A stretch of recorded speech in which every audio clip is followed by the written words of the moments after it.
ആകാശം കൊടുമുഴക്കത്തോടെ ഒഴിഞ്ഞു പോകും.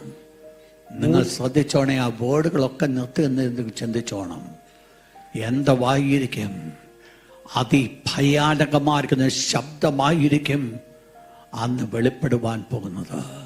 ആകാശം കൊടിമുഴക്കത്തോടെ ഭയാനകമായിരിക്കുന്ന ശബ്ദത്തോടെ ആയിരിക്കും അത് ഒഴിഞ്ഞു പോകുന്നത്. എങ്ങനെയാ ഒഴിഞ്ഞു പോകുന്നത്?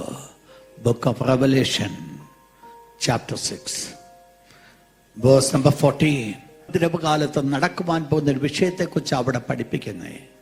ഞാൻ ഈ ഭാഗം ഇങ്ങോട്ട് കടമെടുത്തെന്ന് മാത്രമേ ഉള്ളൂ. ഭയാനകമാർക്കുന്ന ശബ്ദത്തെക്കുറിച്ച് പറയുമ്പോൾ അത് ഒന്ന് വെളിപ്പെടുത്തുവാൻ വേണ്ടി മാത്രമാണ് ഞാൻ ഇതെടുത്തത്. എന്താ സംഭവിക്കുവാൻ പോകുന്ന? പുസ്തക ചുരുൾ ചുരുട്ടുന്നത് പോലെ. പണ്ട് നിങ്ങൾക്കറിയാം, പുസ്തകങ്ങൾ ചുരുളുകളാ. എഴുതിയിട്ട് ഒരു ചുരുട്ട് പോലെ ചുരുട്ടി വെക്കുക. അന്ന് ആകാശം കൊടുമുഴക്കത്തോടെ ഒഴിഞ്ഞു പോകും. അപ്പൊ ആകാശം ഒരു വലിയ മാറ്റമാ സംഭവിക്കുന്നേ. കൊടുമുഴക്കത്തോടെ ഒഴിഞ്ഞു പോകുന്നു. നെക്സ്റ്റ് വേർഡ് ശ്രദ്ധിച്ചോടെ. മൂലപദാർത്ഥങ്ങൾ കത്തിയഴിയുകയും. അപ്പൊ എന്തുവാ അവിടെ നടക്കാൻ പോകുന്നത്? മൂലപദാർത്ഥ എലിമെന്റ്സ് എന്ത് ചെയ്യുമെന്നാ പറയുന്നേ? കത്തി എരിയും.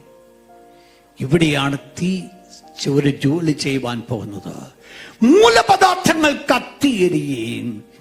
ദൈവത്തിന്റെ വിശുദ്ധ വചനം പറയുന്നത് ഭൂമിയും അതിന്റെ പണികളും. നിങ്ങൾ ശ്രദ്ധിച്ചോ?